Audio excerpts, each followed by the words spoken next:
But even just seeing the impact at World Vision, and I think about an organization that you're serving at that has such an incredible legacy. There's this history of taking action, even if it wasn't popular. And I think as I was just looking, even on your website, you all use the phrase being dangerously soft-hearted, but just the right kind of dangerous. So Yeah. I did want to be sure to, when I have this opportunity to visit with you, how does being dangerously soft-hearted play a role in the work of a Christian humanitarian organization like World Vision? Tell us a little bit about that with your leadership.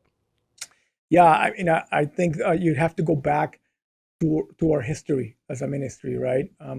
As you mentioned, we do have a history of taking action, even when it wasn't popular. Now, sometimes when it was popular, but even when it wasn't popular, I'll give you some examples that were not popular. For instance, in the 1970s, helping refugees flee in Vietnam by boat in the 1970s, and nobody wanted to take them in. Or later in the 90s, responding to the AIDS pandemic in Africa when the church in America wasn't really interested. And more recently, caring for Muslim refugees in Syria and in the Middle East. There's others, but these are all, what they all have in common is that they're dangerous situations in very challenging contexts.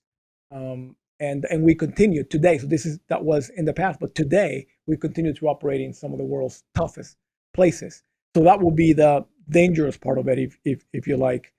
But also then our founder, Bob Pierce, he was an evangelist who prayed this prayer consistently and constantly. Let my heart be broken, Lord, with the things that break your heart, right? And so having a broken heart, that's the soft-hearted part of call it our description of World Vision, dangerously soft-hearted and just the right kind of dangerous.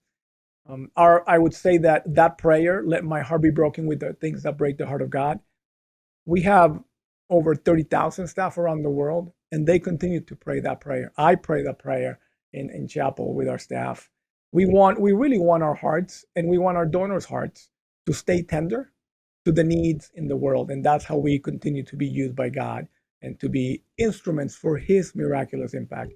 So that's a little bit about the dangerously soft-hearted. Subscribe to our YouTube channel for more finance, governance, and fundraising news and insights for your church or ministry.